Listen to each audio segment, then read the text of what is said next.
Мен осыдан 2 жыл бұрын артроз болып, оң аяғымнан оң тіземнің суставын ауыстым.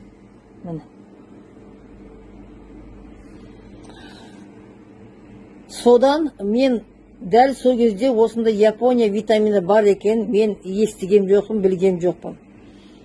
Бұл сустав ауыстыруда бір өте қиын жағдай болды мен үшін. Мен оны өзім өте тяжело переносить еттім.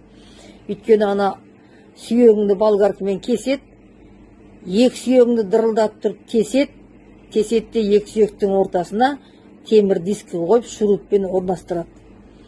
Оның бір жазылуы мен үшін бір 6 айға дейін мен күнімен түнімен ұйқы көрмеген адам болатынмын. Сол кезде осы Япония витаминдері болғанда мен операцияға бармайтын едім. Ондай азапты мен басынан өткізбейтін едім. Ондай